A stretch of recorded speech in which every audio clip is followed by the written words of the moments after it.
আমাদের সামনে দুটো পথ থাকে, একটা হচ্ছে নীতিবান হব, নীতির জন্য সবকিছু ছাড়তে পারি, আর একটা হচ্ছে ভোগী হব, ভোগের জন্য যে কোনো দুর্নীতি করতে পারি। যে কত সুন্দর ব্যাখ্যা করছেন। নীতিবান যে হবে, সুনীতি, কি করে প্রজারা ভালো থাকবে, সবাই ভালো থাকবে, মা ওই চিন্তা করেন। সুরুচি, ভোগী, রাজসিক, রজগুণ, সুনীতি, সত্যগুণ। রাজা অর্থাৎ মানুষ, উত্তানপাদ, আমরা ভোগটাকে পছন্দ করি বেশি। খুব জাঁকজমক হবে, খুব চাকচিক্য হবে, তাই না? লক্ষ্য করে দেখ, এই যে আমরা বিভিন্ন মন্দিরে যাই, যে মন্দিরে খুব চাকচিক্য,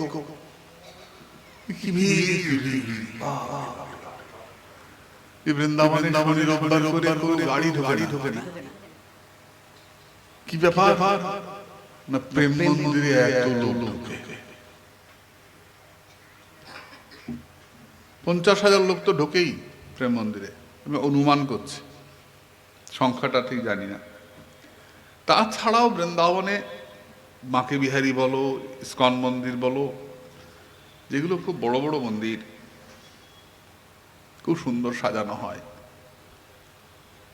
মানুষ ঢোকা যায় না। এখন তো এমন অবস্থা, সরকার থেকে ঢুকতে দেয় না, কোনো রকম কিচ্ছু ঢোকা যাবে না, সব হেঁটে ঘুরতে হবে, পায়ের চাপে মানুষ মারা যায়। বঙ্কবিহারীতে ছোট ছোট রাস্তা, পুরনো আমলের সব রাস্তা, ভীষণ কষ্ট।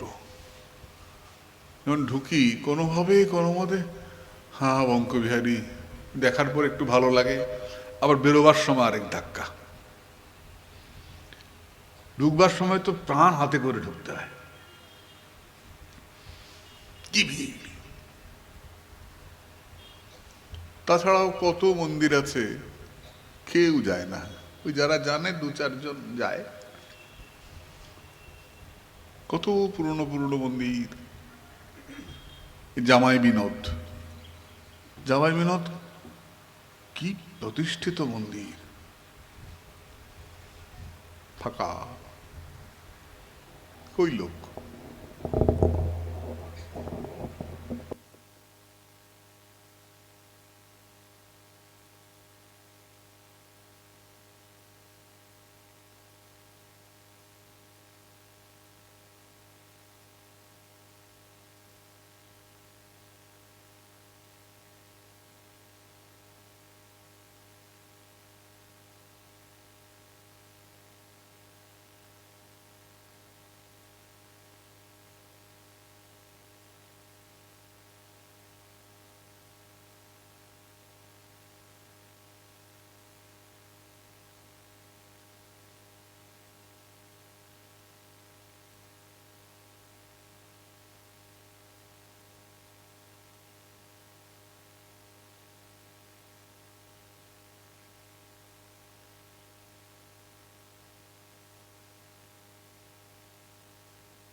হরে কৃষ্ণ।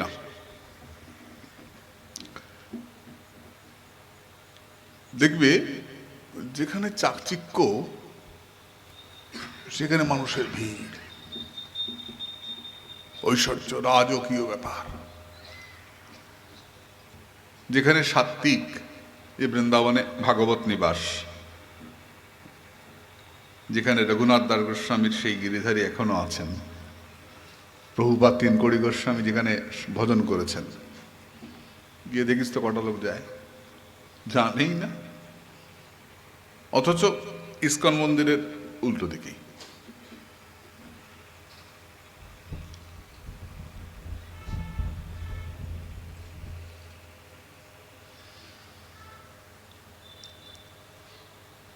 তো উত্তানপাদ সুরুচির দিকে ঝুঁকে থাকেন।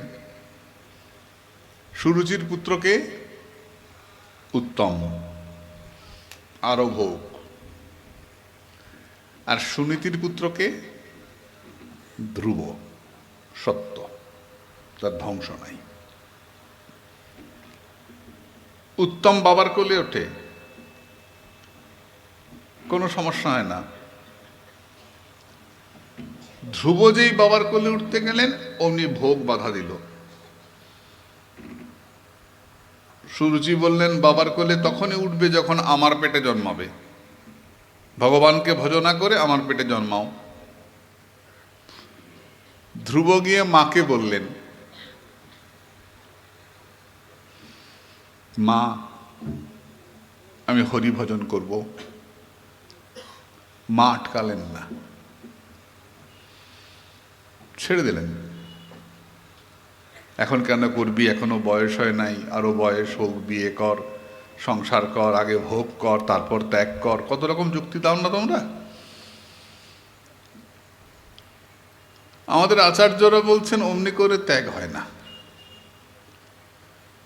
ছোট্টবেলার থেকে শুরু করতে হয়। আমরা প্রহ্লাদ চরিত্রে এটা পাবো। ছোট্টবেলার থেকে মনের মধ্যে ধর্মবোধ ঢুকিয়ে দিতে হয়। তুমি হিন্দু জাতি, তুমি সনাতনী, তোমার ধর্ম সনাতন ধর্ম, তুমি মানুষ হবে, সমাজে মাথা উঁচু করে দাঁড়াবে। সৎ বুদ্ধি মনের মধ্যে ঢোকাতে হয়।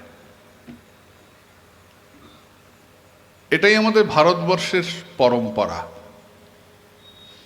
ছোট্টবেলাকে ছেলেকে গুরুবাড়ি পাঠিয়ে দেওয়া হতো। প্রথম ব্রহ্মচর্য, তারপর ফিরে আসতো, তারপর বিয়ে করত, গার্হস্থ, তারপর 50-এর পরে স্ত্রীকে সঙ্গে নিয়ে ভজন করত, বানপ্রস্থ। তারপরে যদি মনে হতো, সবাই নয়, যদি কারো মনে হতো, সে সন্ন্যাসী হয়ে যেত। ব্যাস, 4টে আশ্রম ধর্ম। ছোট্টবেলাতেই গুরুবাড়ি পাঠিয়ে দেওয়া হতো, ওইখানে গিয়ে শেখো, তারপর সংসারে ফিরে এসো। ছোটবেলাটা যদি ঠিক হয় না, তাহলে পরবর্তী জীবনটা সুন্দর চলে। আর যে ছোটবেলাতেই শিখিয়ে দেয় যে অন্যকে দেখলেই মার, বস্তার মধ্যে পাথর ভরে নিয়ে গিয়ে রেল লাইনে ঢেলে আয়, দেখছিলেন না কদিন আগে টিভিতে, মোবাইলে, ওই টুকুটুকু বাচ্চাগুলো পাথর বস্তার মধ্যে ভরে নিয়ে রেল লাইনে ঢালছে, কি উৎসাহের সঙ্গে। একটা মিথ্যা রটনাকে কেন্দ্র করে হই হই হই হই, পাথর ঢাক, ট্রেন আটকা, মার। কারা করছে? ছোট ছোট বাচ্চারা। এই দিল্লিতে রং খেলা নিয়ে যে ছেলেটাকে মারলো, তরুণকে, যার ধরা পড়েছে তার মধ্যে 2টো বাচ্চা ছেলে। ওইটুকু বাচ্চার মনের মধ্যে এত হিংসা ঢুকিয়ে দেওয়া হয়েছে, সর্বনাশ। কয়েক মাস আগে দিল্লিতে যে বোমা ফাটলো, বিস্ফোরণ হলো, তার মধ্যে কতজন ডাক্তার জড়িত, একজন মহিলা ডাক্তার জড়িত, এটা ইউনিভার্সিটির বড় বড় ডাক্তারদের মধ্যে জড়িত। ধরা পড়লো না যে বোম ফেটে কতজন মারা গেল? দেখ, ডাক্তার হয়েছে কিন্তু মনুষ্যত্ব নাই, মনের মধ্যে তীব্র হিংসা, অন্যকে মারো।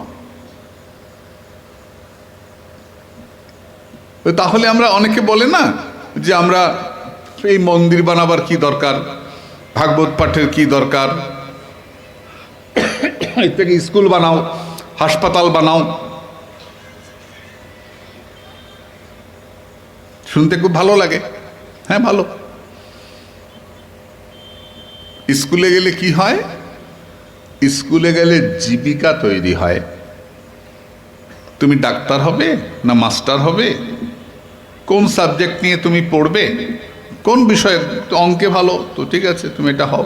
বিজ্ঞানে ভালো তো তুমি এটা হও।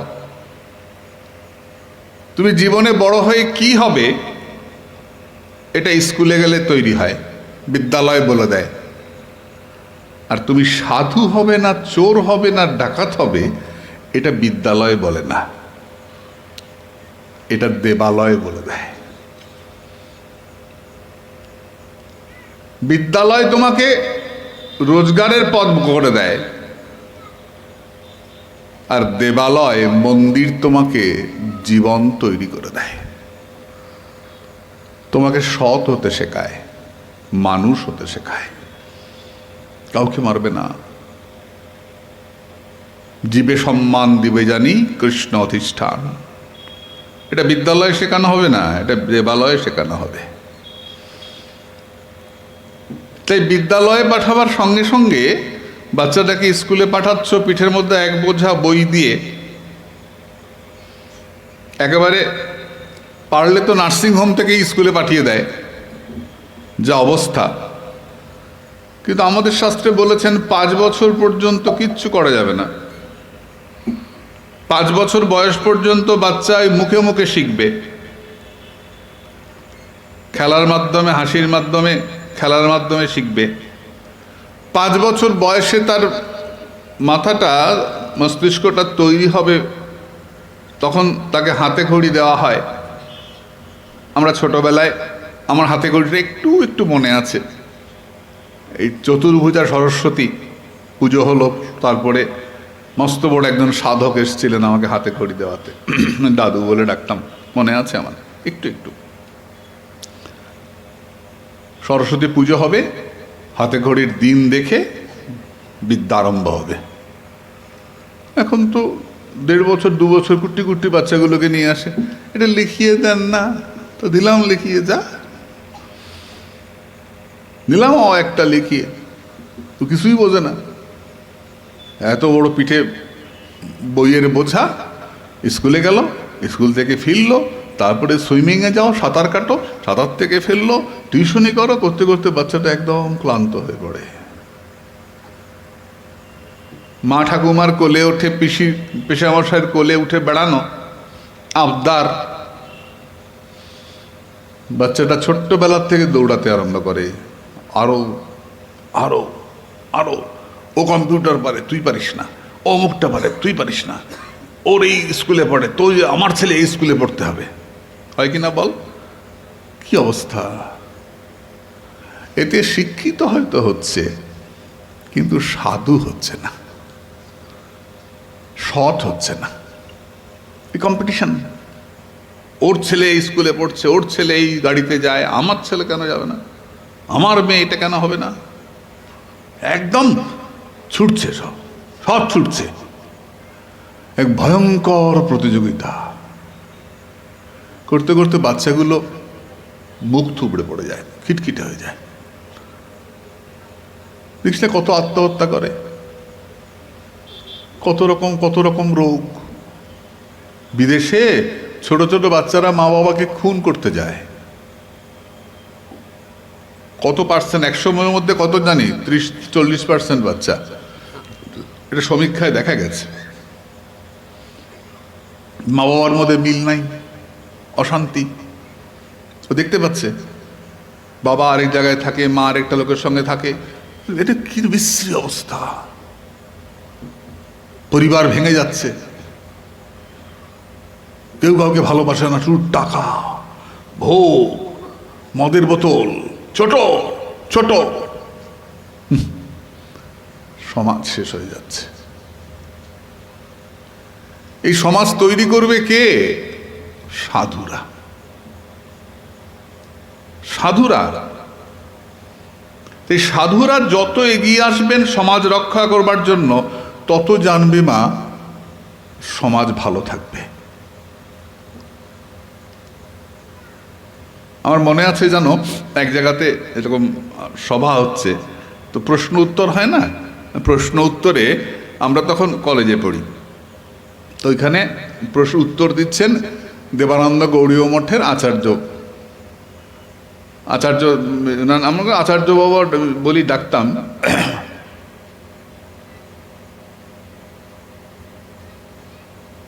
তিনি কথা বলছেন তো নবদ্বীপে, তো তাকে প্রশ্ন করছে যে এই সমস্ত সাধুরা সব ব্যাপারে এগিয়ে আসছে কেন? এই রাজনীতির ব্যাপারে বা বিভিন্ন ব্যাপারে সাধুরা এগিয়ে আসছে কেন? সাধুরা তো জপ তপ করবে, ওরা রাজনীতির ব্যাপারে আসবে কেন? তা আচার্য মহারাজা উত্তর দিচ্ছেন যে সাধুরা এগিয়ে আসবে নাকি চোরেরা এগিয়ে আসবে? সাধুরা দেশ চালাবে নাকি চোরেরা দেশ চালাবে? আগেকার দিনের রাজারা কোনো সিদ্ধান্ত নিতে হলে আগে সঙ্গে থাকতেন, সভায় সাধুরা বসে থাকতেন এবং সাধুদের জিজ্ঞাসা করতেন, বলুন আপনারা কি করব? সাধুরা পরামর্শ দিতেন এবং সেই পরামর্শ অনুযায়ী দেশ চলত।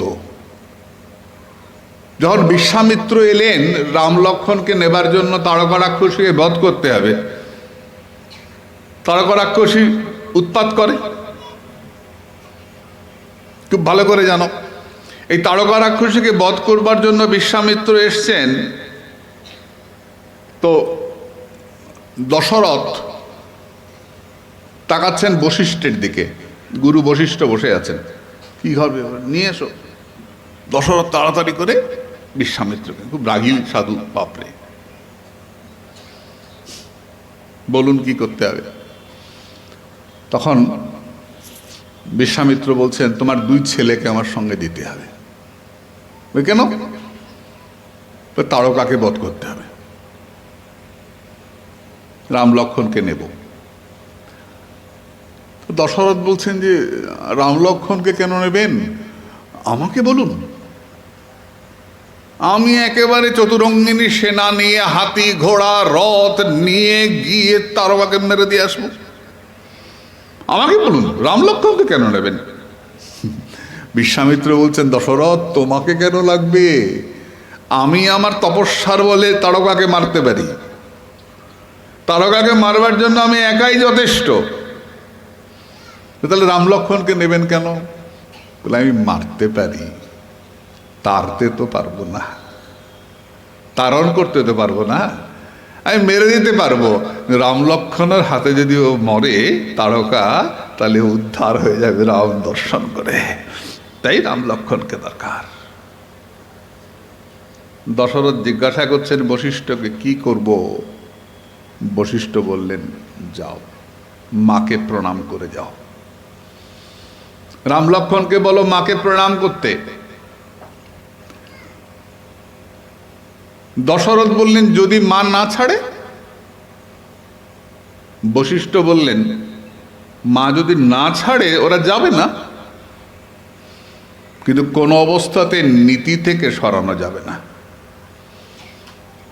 মায়ের আদেশ, আমরা ছোটবেলাতে যখন পড়তে যেতাম, কলেজ যেতাম, মা আসি, ও মা আসি, যতক্ষণ মা না বলতো আসি, ততক্ষণ আমরা বেরোতাম না।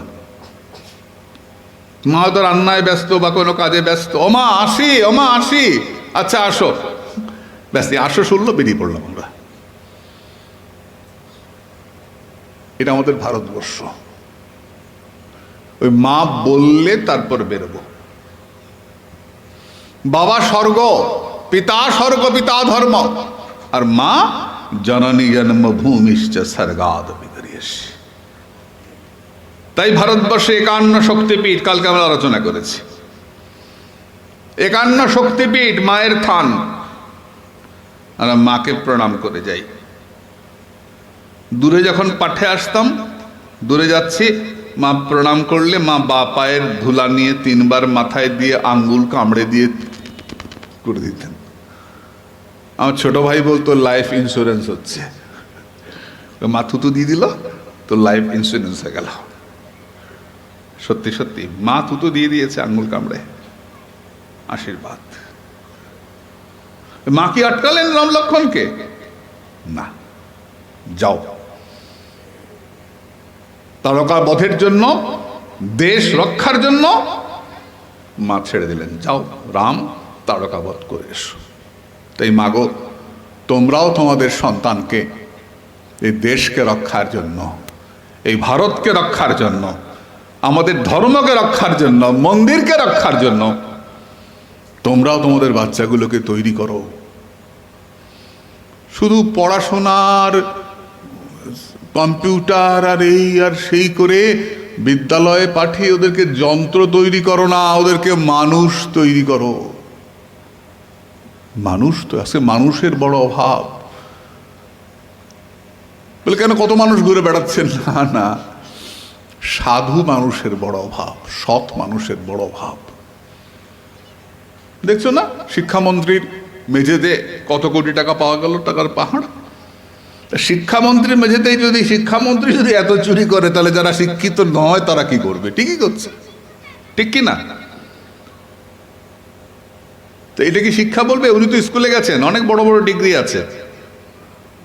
শিক্ষার ফল কি? মেঝের মধ্যে এত টাকার পাহাড়। যদি মন্দিরে যেতেন তাহলে এটা হতো না। তাই বিদ্যালয়ে পাঠাবার সঙ্গে সঙ্গে দেবালয়তে নিয়ে যাব। মাই তো এগিয়ে দেবে। যখন সুরুচি বাধা দিলেন, ধ্রুব গিয়ে মাকে জিজ্ঞাসা করলেন, মা আমি কি করব? সুনীতি কি করলেন? ছেলেকে আটকালেন না, এখন কেন যাবি, এখন যাবি না, দেরি হবে না, যা। মায়ের আশীর্বাদ মাথায়। হেরে মা, মানুষ দরকার, মানুষের বড় দরকার। সবাই যদি স্বার্থপর হয়ে যায়, সবাই যদি চুরি করে, সবাই যদি অসৎ জীবন যাপন করে, কেউ যদি পরের কথা না ভাবে, তাহলে তো মানুষের সমাজ হবে না, তো পশুর সমাজ তৈরি হচ্ছে। কোনো পড়াশোনা নাই, কোনো শিক্ষা নাই, কোনো সংস্কৃতি নাই, শুধু মারো মারো মারো আর ভোগ করো। তো আমাদের মানুষের বড় দরকার। আর মানুষ হতে হলে তোমাকে দেবালয়ে যেতে হবে, মন্দিরে যেতে হবে, সাধুর পায়ের কাছে বসতে হবে। আমরা তো ছোটবেলা বড় স্কুলে পড়ি নাই মা, আমি পড়ি নাই। প্রথম তো ব্যাগ বই কোলে নিয়ে যেতাম এমনি করে, তারপরে এই যে অ্যালুমিনিয়ামের সুটকেস, ঢন ঢন ঢন ঢন, ওটা নিয়ে যেতাম, চট পাতিয়ে বসতাম, স্লেটে লিখতাম। পরে ক্লাস 4 থেকে বোধহয় খাতা পেলাম, লিখতাম, ব্যাস ওভাবেই তো করেছি। চটে বসে যেত, ওইখানেই পড়াশোনা করেছি। আমি কলেজেও পড়ি নাই, নবদ্বীপেই পড়াশোনা করেছি। পরে ইউনিভার্সিটিতে গিয়ে বাইরে গেছি, কিন্তু পড়েছি। কিন্তু মায়ের শাসন, বাবার শাসন, সকলের শাসনে পুরোপুরি পশু হই নাই। পুরোপুরি জানোয়ার হতাম, তাহলে এত মানুষ আমার কথা শুনতে আসতে না। তাই ভেতরের মনুষ্যত্বটাকে বড় করা, তার জন্য ছোটবেলা থেকেই সাধন করা। সাধনটা কে করাবে? সাধু করাবে, যার সাধন আছে। ধ্রুবের সঙ্গে দেখা হলো নারদের। তার নাম নারদ। কেন নারদ? নার দান করেন যিনি, নার কৃষ্ণ ভক্তি, কৃষ্ণ ভক্তি রূপ জল যিনি দান করেন, তিনি নারদ। যেমন জল ছাড়া আমরা বাঁচি না, তেমনি কৃষ্ণ ভক্তি ছাড়া ভক্ত বাঁচে না। তাই তিনি বিনা গুণগান করে কৃষ্ণ ভক্তি দান করেন, তাই তিনি নারদ। নারদ পরীক্ষা করছেন ওইটুকু বাচ্চাকে, তুমি কেন যাবে ভজন করতে? সাধন কি এত সোজা? মা বকেছে তো বকেছে, তোমার আবার মান সম্মান কি? ঘরে ফিরে যাও। কিন্তু ও তো ধ্রুব, ধ্রুব তো নড়ে না। সত্য, সত্য তো কোনো কিছুর উপর নির্ভর করে না, সত্য সত্যই। তুমি মানলেও সত্য, তুমি না মানলেও সত্য। সূর্য আকাশে তুমি বলে আমি মানি না, আমি সূর্য মানি, সূর্য বলে কিছু মানে না। আর তুমি মানলে ওটা সূর্য, না মানলেও সূর্য, সত্য। ধ্রুব বললেন, সাধনের কোনো বয়স লাগে না, আপনি আমাকে উপদেশ করুন। নারদ দীক্ষা দিলেন, খুশি হলেন। তোমার কি আমি পরীক্ষা করছিলাম। ওম নমঃ ভগবতে বাসুদেবায়। ধ্রুব তপস্যা করলেন মাত্র 5 মাস। প্রথম মাসে খাবার ছাড়লেন, পাতা খেলেন, পাতা ছাড়লেন, জল খেলেন, জল ছাড়লেন, বাতাস নিলেন, বাতাস ছেড়ে দিলেন।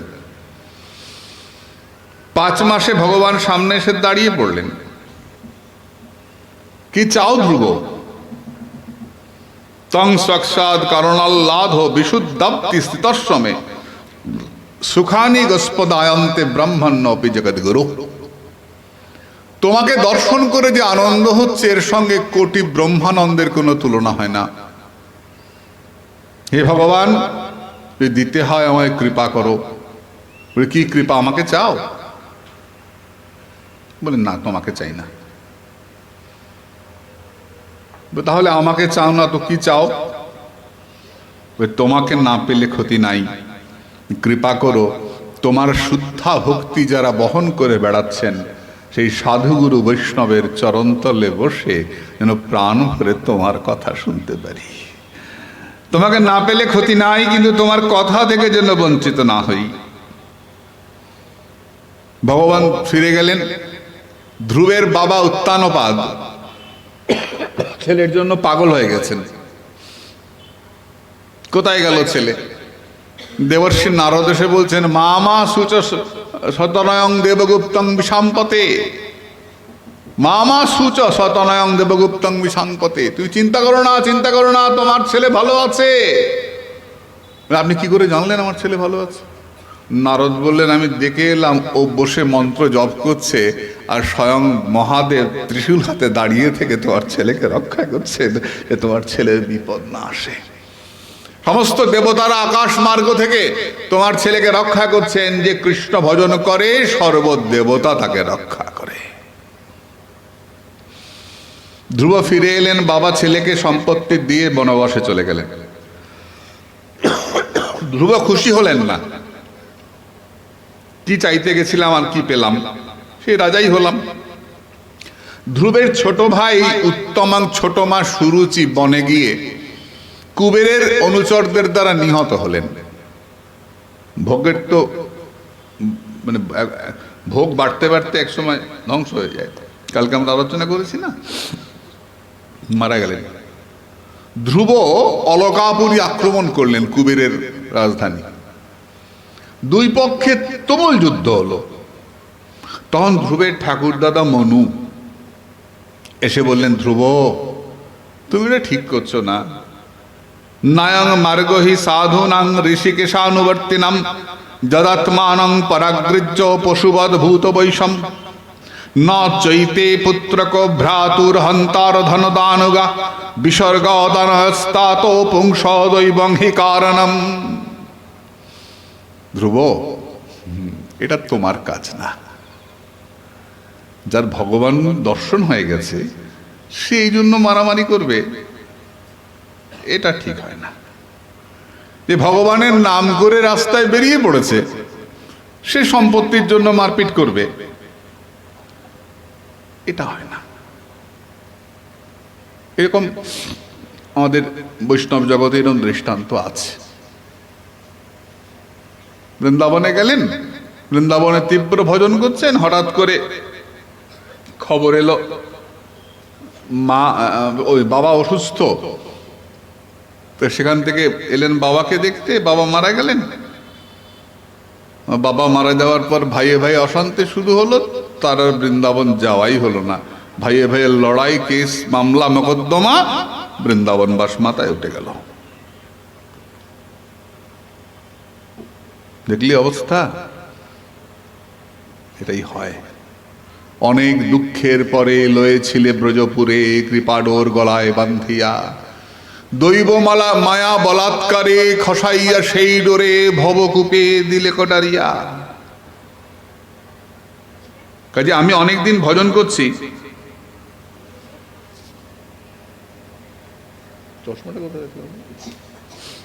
হরে কৃষ্ণ। আমি অনেকদিন ভজন করছি, অতএব আমার আর কোনো সমস্যা নাই। দেখবি কোথায় রাখলাম? আমি অনেক ওপরে উঠে গেছি, এটা ভাবিস না। যে কোনো মুহূর্তে পতন হবে। হ্যাঁ বাবা, যে কোনো মুহূর্তে পতন হয়ে যাবে। দৈব মায়া বলাৎকারে খসাইয়া সেই ডোরে ভবকূপে দিলে কটারিয়া। হয়ে যায়। একটা কথা বলি, বাবার আজকে অন্য কথায় বেশি হচ্ছে না, চলে আসবে গ্রন্থে এক্ষুনি। জানেন, আমার জীবনে আমার একটা ছেলে, খুব ভক্ত ছেলে, আমাকে নবদ্বীপে এলো। আমি নবদ্বীপে থাকবো, অল্প বয়সের ছেলে, 23 বছর বয়স, নবদ্বীপে থাকবো। তাই বললাম থাকবি থাক। কয়েকদিন থেকে বললো না, মায়ের কথা মনে হচ্ছে। বাড়ি যাবি? বল হ্যাঁ, চলে গেল। ও তার 8-10 দিন পরে আবার ফোন করেছে, কিরে আমি বৃন্দাবনে এসেছি, বাড়ি থাকবো না। আমি কি করবো? তুই গোবিন্দ কুণ্ডে চলে যা, তুই চৈতন্য বাবার কাছে যা, গিয়ে বল যে আমি পাঠিয়েছি, উনি যা বলেন তাই কর, যা। তো গোবিন্দ কুণ্ডে গেছে চৈতন্য বাবার কাছে। এবার চৈতন্য বাবার কাছে যেতেই বলেছেন চলো পরিক্রমা করো। পরিক্রমা করছে, পরিক্রমা করতে করতে এত ভালো ছেলে, এত ভালো ছেলে, পরিক্রমা করে যুবক ছেলে, অত্যন্ত কঠোর নির্জলা ব্রত। সাধুরা যখন ঘুমান সকলের চরণ সেবা করে, খুব সামান্য আহার, এই তীব্র গরমে ওদের সঙ্গে সমান তলে পরিক্রমা করছে 7 মাস। তারপরেই নিয়ম সেবা।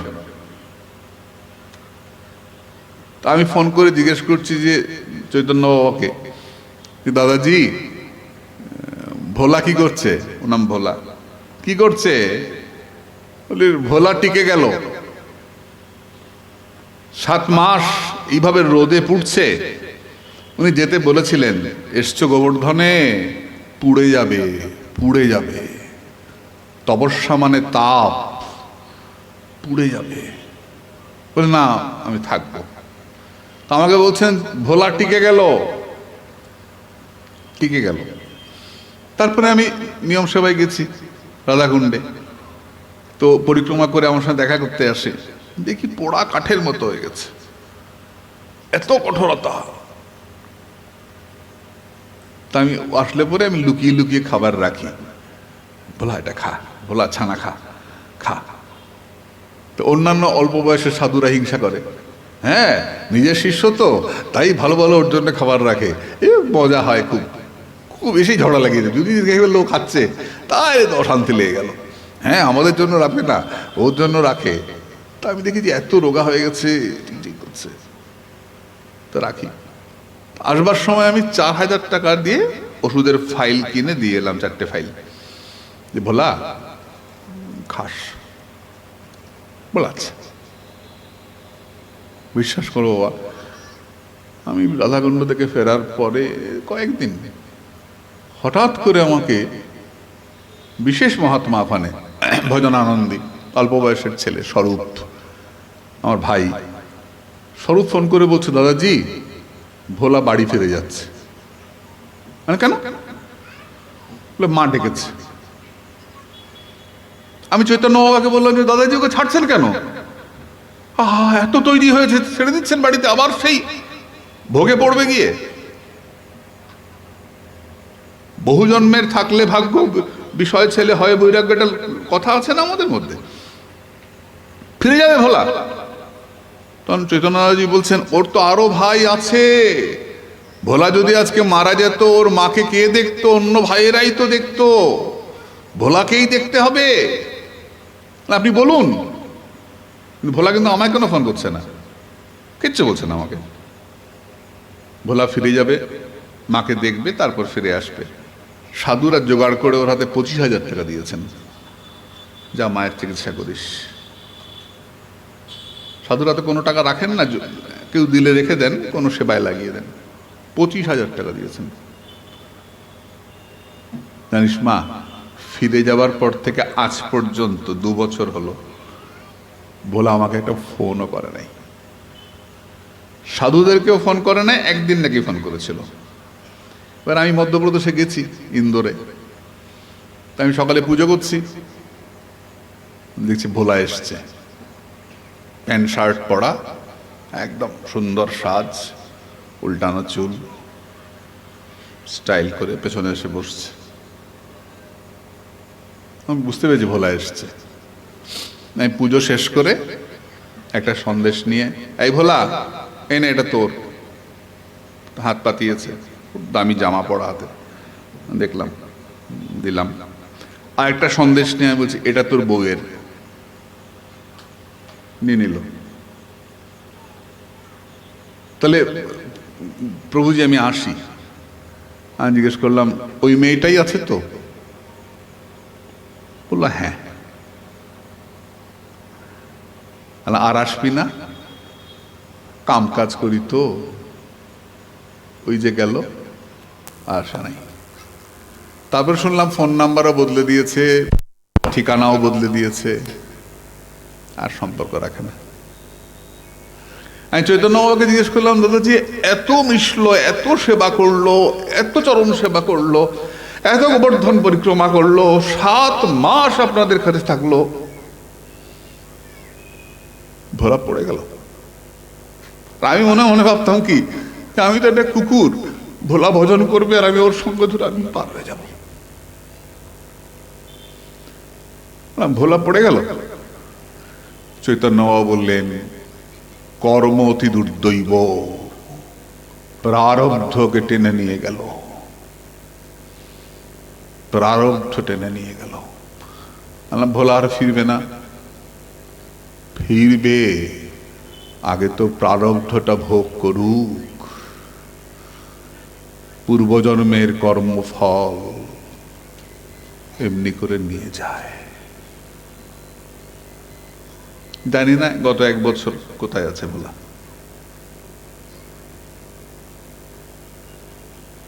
অনেক দুঃখের পরে লয়েছিলে ব্রজপুরে, কৃপাডোর গলায় বান্ধিয়া, দৈব মায়া বলাৎকারে খসাইয়া সেই ডোরে ভবকূপে দিলে কন্যা দিয়া।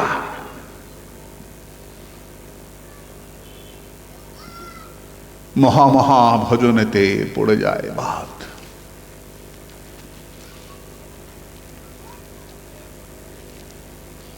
আমি খুব ভজন করছি, আমি এগিয়ে যাব, এটা ভাবার কোনো কারণ নাই। যে কোনো মুহূর্তে পতন হতে পারে, যে কোনো মুহূর্তে পতন হতে পারে। তাহলে উপায় কি? পুনঃ যদি কৃপা করি জনার কেশে ধরি, তার টানিয়া তুলহ ব্রজধামে, তবে সে দেখিয়ে ভালো, নতুবা পরাণ গেল কহে দিন দাস নরোত্তমে। তোমার কৃপাই ভরসা। আমি ভজন করে এগোবো, এটা ভাবার কোনো কারণ নাই। দীনবংশী দাসে কয়, ভজিলে ভজন নয়, গুরু কৃপা ভজনের মূল। ইচ্ছা করলে এগোতে পারবে না। ওই দেখ, জিজ্ঞেস করলাম, আমি তো আন্দাজে ঢিলটা মেরেছি, ওই মেয়েটাই আছে তো? বললো হ্যাঁ। দেখলি কিরকম আকর্ষণ। এতদিন গিয়ে সাধুদের সঙ্গে থেকে এইরকম নিষ্কিঞ্চন ভজন করে, কৌপিন পড়ে ওইটুকু এবারে কি তীব্রতা, কিন্তু বড় বলবান, প্রারব্ধ বড় বলবান, তোমাকে যে কোনো মুহূর্তে তোমাকে ফেলে দিতে পারে। সিদ্ধ মনোহর বাবা তিনকড়ি প্রভুর গুরুদেব গোবিন্দকুণ্ডে তিনি নিজে বলেছেন, আমি 8 জন্ম এখানে ভজন করছি, 8 জন্ম। সেই প্রভুপাদ তিনকড়ি গোস্বামীর গুরুদেব সিদ্ধ মনোহর বাবা তিনি বলছেন যে আমি আকাশে ঘুরে বেড়াচ্ছি। সাধুরা তো এগুলো পারেন, এই দেহ পড়ে থাকে, ঘুরতে থাকেন সূক্ষ্ম দেহে।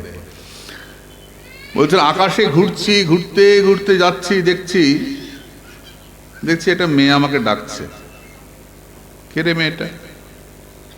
আস্তে আস্তে নিচে নামলাম, কাছে নেমে দেখছি মেয়েটাকে আমি চিনি। 8 জন্ম আগে 9 জন্মের সময় এই মেয়েটার সঙ্গে আমার সম্পর্ক ছিল।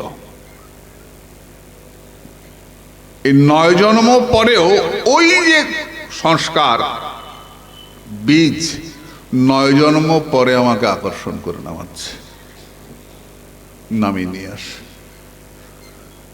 তাই যা ইচ্ছা করব, আর কেউ জানলো না, আর ভাবলাম ফাঁকি মেরে দিলাম।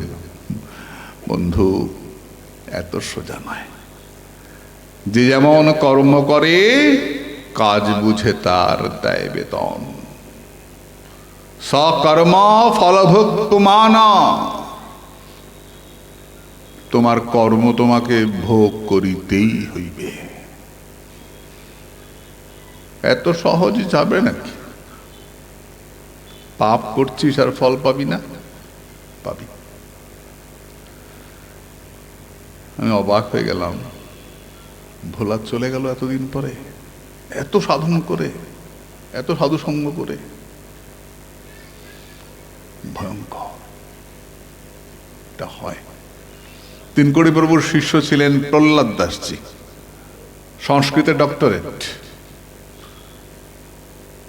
জানেন বাবা, উনি কথা বলতেই না এই কথাটা বলতেন, আমার জীবনে একটা অ্যাক্সিডেন্ট হইয়া গেছিল। ঢাকার মানুষ, ওই বাঙাল ভাষাতেই কথা বলতেন। অত বড় শিক্ষিত লোক, ডক্টরেট, পিএইচডি। আমি জিজ্ঞেস করেছিলাম যে কাকু, আপনি তো এত শিক্ষিত, তা আপনি তো প্রফেসরই করতে পারতেন। সব ছেড়ে এই জঙ্গলে, বর্ষানা পাহাড়ের নিচে জঙ্গলে থাকতেন, এখানে পড়ে আছেন কেন? কিছু না পাইলে কি পইড়ে আসি না? কি পেয়েছেন কাকু? আমি কেন কমু, তোমরা গোসাইর পোলা, তোমরা কইবা। বলতেন না। যার ঘরে টাকা আছে সে কি বলে? তার ঢঙে ঢঙে বোঝা যায় টাকা আলা লোক। আর কথায় কথায় বলতেন, আমার জীবনে একটা অ্যাক্সিডেন্ট হয়ে গেছিল, তো এই জন্য পিছায় গেছে। অ্যাক্সিডেন্টটা কি? অসুস্থ মাকে দেখতে এসেছিলেন, আর দেখতে এসে একটা মেয়ের প্রেমে পড়ে গেছিলেন। বিয়ে করে ফেলেছিলেন, বিয়ে করে সংসার করেছিলেন।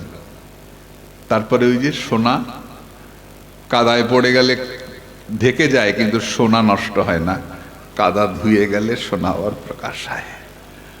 আবার বৈরাগ্য আসলো, আবার সব ছেড়ে চলে গেলেন বর্ষানায়, এবং তীব্র বৈরাগ্যের সঙ্গে।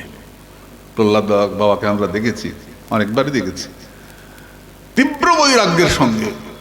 কোথাও ভান্ডারা খেতে যেতেন না। হা রাধে করতে করতে তুলসী মঞ্চ জড়িয়ে ধরে সকাল থেকেই ডাকছেন, হা রাধে তুলে নাও, হা রাধে তুলে নাও। ঠিক সন্ধ্যারতিটা হলো রাধারানীর বর্ষানায়, চলে গেলেন। সাধু চিনি মরণে, দেবতা চিনি চরণে। তাই ভজন নষ্ট হয় না মা। যেটুকু আমরা করে যাব, তুমি জানবে ওইটুকু থেকে যাবে, আর সব নষ্ট হয়ে যাবে। যেটুকু ভজন থাকবে ওটা পরের জন্মে, ওর পর থেকে শুরু হবে। তো এই জন্মে যতটা আমরা করতে পারবো ততটাই লাভ। যতটা করতে পারবো, চলে যাব তো, চলে যাব। যতটা করতে পারবো। তাই মনু বললেন ধ্রুবকে, সংযচ্ছ রোষাং ভদ্রা, ধ্রুব ক্রোধকে সংবরণ করো। তোমার ভাইকে, তোমার ছোট মাকে ওরা মারে নাই, পূর্ব নির্দিষ্ট, এরা মারা যাবে। সন্ধি করো যক্ষরাজের সঙ্গে, মঙ্গল হবে। ঠাকুর দাদার কথায় ধ্রুব সন্ধি করলেন এবং ঠাকুর দাদাকে প্রণাম করলেন, তার সঙ্গে সখ্য স্থাপন করলেন।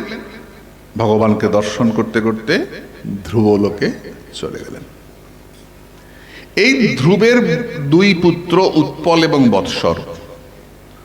উৎপল শান্ত, স্বজনমোপ শান্তাত্মা, নিঃসঙ্গ সমদর্শন, দদর্শ লোকে বিততাম আত্মানং লোকমাত্মনি। তিনি শান্ত, তিনি রাজ্য গ্রহণ করলেন না। বৎসর রাজ্য গ্রহণ করলেন, বৎসের বংশে জন্মালেন বেন রাজা। সাধুর ছেলে হলেই যে সাধু হবে এমন কোনো কথা নাই, এর পেছনে অনেক কারণ থাকে। বেন রাজা দুর্বৃত্ত। দেখেন কশ্যপ মুনির দুই ছেলেকে, হিরণ্যকশিপু হিরণ্যাক্ষ। বিশ্বস্রব মুনির ছেলেকে রাবণ। তো সাধুর ছেলে হলেই যে সাধু হবে এর পেছনে কারণ থাকে, তা ঠিক নয়। তো বেন রাজা দুর্বৃত্ত, তিনি বললেন পূজা আচ্ছা সব বন্ধ, সব পুজো আচ্ছা বন্ধ, আমি রাজা, আমাকেই পুজো করতে হবে। ব্রাহ্মণরা হুঙ্কার দিলেন, বেন রাজা মারা গেলেন। তখন তো ব্রাহ্মণদের তেজ ছিল, যারা ব্রহ্ম উপাসনা করবেন তারাই তো ব্রাহ্মণ। তো এরা প্রয়োগ করলেন, প্রয়োগ করলে হয়। এখনো তো সৎ ব্রাহ্মণ আছেন অনেকেই, সবাই কি আর আমার মতো না রে, সৎ ব্রাহ্মণ এখনো আছেন, যারা নিষ্ঠার সঙ্গে। দেব ব্রাহ্মণ, দ্বিজ ব্রাহ্মণ ভাগ আছে না, 10 রকমের ব্রাহ্মণের কথা আছে, অত্রি মুনি বলেছেন। যারা শুধু ফল খেয়ে থাকেন দেব ব্রাহ্মণ, যারা 3 বেলা গায়ত্রী জপ করেন দ্বিজ ব্রাহ্মণ, তারপরে ক্ষত্রিয় ব্রাহ্মণ, বৈশ্য ব্রাহ্মণ, শূদ্র ব্রাহ্মণ ভাগ আছে। যে ব্রাহ্মণ যুদ্ধ করতে যায় ক্ষত্রিয় ব্রাহ্মণ, ব্যবসা করে বৈশ্য ব্রাহ্মণ, মদ মাংসের ব্যবসা করে চণ্ডাল ব্রাহ্মণ, এসব ভাগ আছে। একদম নিচে আছে পশু ব্রাহ্মণ, কিচ্ছু করে না, শুধু পৈতাটাই আছে, খাওয়ার সময় ব্রাহ্মণ হয়, এদের নিন্দা। তাহলে দেখলেই মারবো, বলে না কেন, শেষে যে ব্রাহ্মণ কথাটা লেখা আছে। রাজার ছেলে তো বটে, রাজবাড়িতে জন্মেছে, তা যাকে সম্মান কর, আপত্তি কোথায়? লোকে দান করলে ফল হবে, হবে, যেহেতু ব্রাহ্মণ কথাটা লেখা আছে। দ্বিগুণং ব্রাহ্মণ ব্রুবে, দ্বিগুণ ফল হবে। আর যদি ঠিক ঠিক যিনি ব্রাহ্মণ তাকে দান করলে কি হবে? অনন্তং বেদ পারগা, অনন্ত ফল হবে। ব্রাহ্মণকে আমি দান করবো কেন? তিনি আমার জন্য ভগবানের কাছে প্রার্থনা করবেন। আমরা দিয়ে আসি না মিষ্টি, টাকা দিয়ে আসি, দক্ষিণা, ওই নাম গোত্র দিয়ে ঠাকুরমশাই পুজোটা করে দেবেন। তিনি যদি সাত্ত্বিক ব্রাহ্মণ হন, রীতিমতো গায়ত্রী জপ করেন, তিনি পুজো করলে অনন্ত ফল হবে। এটা তার কাজ। যার যেটা বর্ণাশ্রম সেটা করাই ভালো। অন্য কেউ যোগ্যতা অর্জন করলে বলে হ্যাঁ করতেই পারে যোগ্যতা অর্জন, কিন্তু ওই বর্ণাশ্রমের মধ্যে সে আর প্রবেশ করে না। যে উন্নত ভক্ত হয় সে গোবিন্দ পাওয়ার জন্য চিন্তায় মত্ত থাকে, সে লোকের বাড়ি বাড়ি পুজো করতে যায় না, ঈশ্বর পাওয়াই তার জীবনে লক্ষ্য। ব্রাহ্মণরা হুঙ্কার দিলেন, বেন রাজা মারা গেলেন। বেনের বাহু মন্থন করে এক পুরুষ এক স্ত্রীর জন্ম হলো, পৃথু এবং অর্চি। তারা স্বামী স্ত্রী হলেন। পৃথুকে সর্বদেবতারা সুন্দর করে সাজালেন। ভগবান বিষ্ণু এলেন, বিষ্ণু এসে তাকে সাজিয়ে দিলেন, সুদর্শন চক্র দিলেন।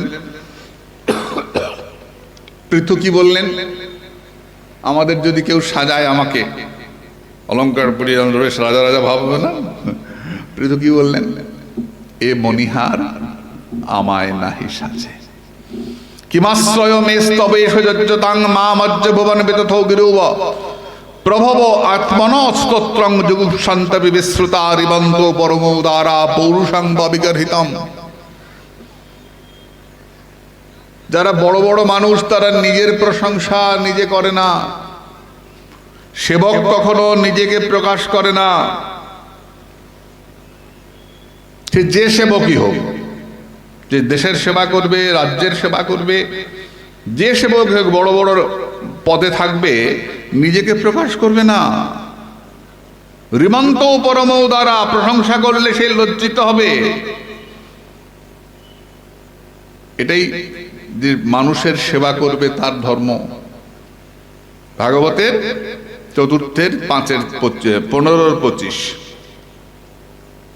রাজার ধর্ম বলছেন। রাজা নিজের ঢাক নিজে পেটাবে না,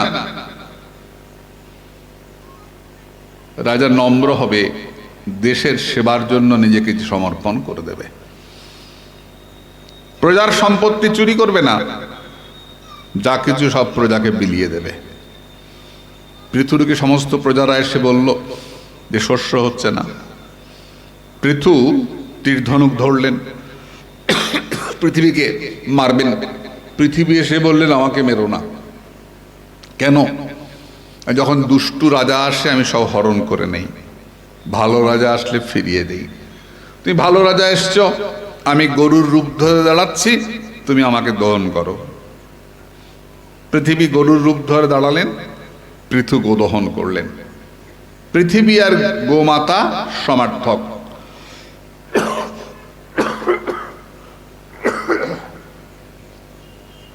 আমরা পৃথিবীকে তিনবার দেখি, তিনবারই ভাগবতে গাভী মাতা গরুর রূপ ধরে দেখি।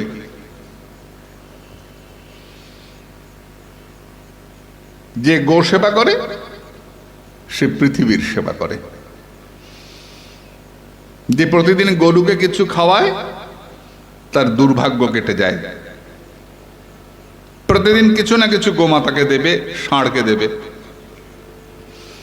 ষাঁড় হচ্ছে ধর্ম, কিছু না কিছু খাওয়াবে, দেবে ঠিক সময় তোমার কাছে চলে আসছে।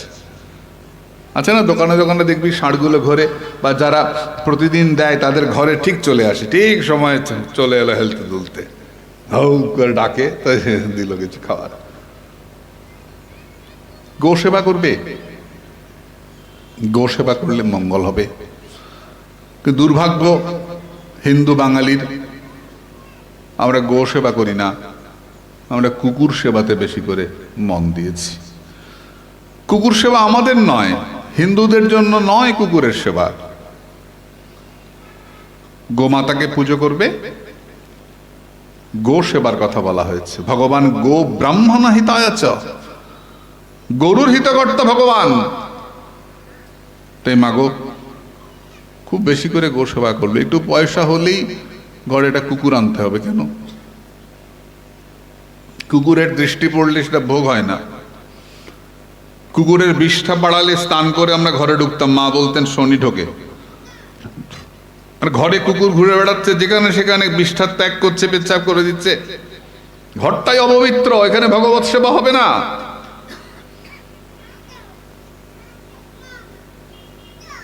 তাই ওভাবে রাখা যাবে না। ইচ্ছে করে দূরে কোথাও রাখো। সারা ঘরে ঘুরে বেড়াবে, বিছানার মধ্যে ঘুমাবে, আর যেখানে সেখানে নোংরা করবে, এটা আমাদের হিন্দুত্বের কথা নয়। হিন্দুদের জন্য গো সেবা সত্যি বাবা। বলে মালিক আসলে পরে কি লেজ নাড়ে, কি বাপরে বাপ, কি আদর কি করে। গো সেবা করে দেখো, গোমাতাও তাই করে। সত্যি বলছি মা, বিশ্বাস করো। আমাদের নবদ্বীপে, আমাদের মন্দিরে 10 জন মতো গোমাতা আছেন। একটা ষাঁড় আছে, তার নাম নন্দী, মস্ত বড় ষাঁড়। আমার মেয়ে পোষে, কুকুর পোষে তো ষাঁড় পোষে। ওই অন্ধকারে যদি চলে যায় কোনো সময় দড়ি ছিঁড়ে কোনোভাবে, কেউ যদি ডাকলেন না আসে, ও যদি, আমার মেয়ে যদি গিয়ে ডাকে নন্দী, চলে আসে। আমি যত রাত্রে বাড়ি যাই, 2টো, 1:30, 3টা, যদিও বুঝতে পারলো যে আমি ঢুকেছি, ওই গরু ঘর থেকে এমন হাম্বা করে ডেকে উঠবে, আমাকে যেতে হবে, ওকে আদর করতে হবে। খুব আদর করলাম, পিঠের কুজের মধ্যে, মানে আমরা বিদেশি কিছু রাখি না, সব দেশি। গরুর লক্ষণ কি বলেছি? পিঠে কুচ থাকবে, গলায় গলকম্বল থাকবে, নাইটা নিচের দিকে থাকবে, আর পিঠে হাত দিলে চামড়াটা কাঁপবে। এই 4টে লক্ষণ। এটা না থাকলে রাস্তাঘাটে ঘুরে বেড়ায়, কুজ নাই, পিঠ সমান, পেটটা গোল, গলাটা ছাগলের মতো, এগুলো একটাও গরু নয়। এদেরকে বলা হয় গবয়, গো সদৃশ প্রাণী। দেখতে গরুর মতো দুধ দেয় কিন্তু গরু নয়। বলে দেখতে গরুর মতো দুধ দেয়, গরু নয়? বলে না, দেখতে গাধার মতো, গাধা নয়। কি প্রাণী? গাধার ঘোড়া মিলে খচ্চর তৈরি হয় না, খুব ভার বহন করে। কি গাধাও নয়, ঘোড়াও নয়, ক্রস। তো দেখতে গরুর মতো, কিন্তু গরু নয়, গবয়। এরা ভারতীয় নয়, এদের দুধ ভগবানের সেবায় লাগবে না। কিন্তু এখন তো সবই নকল, এটাই চলছে। গাভী দুগ্ধ, গোদুগ্ধ ভগবানের সেবায় লাগবে। কে বললো গরু? যখন যেই গরু ঘরে গিয়ে দাঁড়াবো না, 10 জনই একসঙ্গে কান খাড়া করে, না কাকে আদর আগে করব কাকে পরে করব। একটাকে আদর করতে করতে আরেকটা এসে ওকে আগে হতে হবে আদর। চিরুনি নিয়ে একে একবার আদর করি, আবার ওকে একটা করে, 10টা তো ঘুরে ঘুরে সময় লেগে যায়, পরিশ্রম হয়ে যায়। সবাইকে আদর করলাম, তা থাকো তোমরা থাকো করে চলে আসলাম, তাকিয়ে থাকবে কান খাড়া করে। কি মায়া লাগে দেখলে, এই কালো কালো চোখ আর চমৎকার শান্ত তাকিয়ে থাকে, গোল গোল চেহারা। গোসাই বাড়ির গরু তো, গোসাই গোসাই চেহারা। তাই গো সেবা করবে, কুকুর সেবা নয়, গো সেবা। গোমাতার দুধ থেকে সব বেরিয়ে আসলো। পৃথু যজ্ঞ করতে শুরু করলেন, সেই যজ্ঞের ঘোড়া দেবরাজ ইন্দ্র চুরি করতে শুরু করলেন। কেন? ইন্দ্রের মনে হলো পৃথু যদি ইন্দ্র হয়ে যায় আমার সিটটা গেল, তাই গোলমাল করতে শুরু করলো। ইন্দ্র চুরি করতে শুরু করলেন, পৃথু ইন্দ্রকে মারার জন্য যজ্ঞ শুরু করলেন। তখন মুনি ঋষিরা এসে বললেন, পৃথু তুমি এটা করো না, তুমি এক কাজ করো, তুমি এই পথটা ছেড়ে দিয়ে তুমি সাধু সঙ্গ করো, মঙ্গল হবে। পৃথু সমস্ত প্রজাদেরকে ডাকলেন, ডেকে বললেন, তোমরা সবাই ঈশ্বর চিন্তা করবে, ভগবানের দিকে মন রাখবে। তৎ প্রজাপত্তি পিণ্ডার্থ স্বার্থমেবান সুয়ত কুরুতাধক্ষজ ধীয়ন্ত হি মে অনুগ্রহ কৃত। তোমরা ভগবানের চরণে মন রেখে জীবন কাটাবে, সাথে আছে ভগবান হবে জয়। বলতে বলতে 4 জন সাধু এসছেন পৃথুর কাছে। পৃথু সাধুদের চরণ ধোয়া জল মাথায় নিলেন, নিয়ে বললেন, অধুনা অপিতে ধন্যা সাধব গৃহমেধিনা গৃহা হর হর বজ্জম্বু তৃণ ভূমিশ্বরাবরা। আমার আজকে ঘর পবিত্র, আমার কুল পবিত্র, আপনারা আমার বাড়িতে চরণ ধুলে দিয়েছেন, অনেক ভাগ্যের ফলে বৈষ্ণব আসিয়া মিলে। আমার আজকে সব পবিত্র। যে বাড়িতে সাধুর চরণধুলি পড়ে না, বড় লোকের বাড়ি তালা মেরে রাখে, সাধুকে সেবা করে না, জানবি সাপের গর্ত, শিয়ালের গর্ত বলা আছে। যে বাড়িতে সাধু সেবা হয় না, অতিথির সেবা হয় না, সে বাড়ি শিয়ালের গর্ত। কেন? শিয়ালের গর্তে কি থাকে? পচা মাংস, পচা হাড্ডি, তাই না? যে বাড়িতে সাধু যায় না, ভগবানের সেবা হয় না, ওই বাড়ির ফ্রিজটা খুলে দেখিস, বাসি পচা মরা মাংসের টুকরো ফ্রিজের মধ্যে জমানো আছে, বের করে করে রান্না করে করে খায়, পচা বাসি খায়, মাংস পচা মাংস ভর্তি ফ্রিজের মধ্যে। আর যে বাড়িতে সাধুর চরণধুলি পড়ে, ওই বাড়ির ফ্রিজটা খুলে দেখিস, ফল, মিষ্টি, দুধ, ভগবানের সেবার জিনিসও রাখা আছে। যে বাড়িতে সাধুর চরণধুলি পড়ে না, ওটা শেয়ালের গর্ত। আর যে বাড়িতে সাধুর চরণধুলি পড়ে, ওটা তীর্থ। তীর্থে কি পাওয়া যায়? ফল মিষ্টি পাওয়া যায়।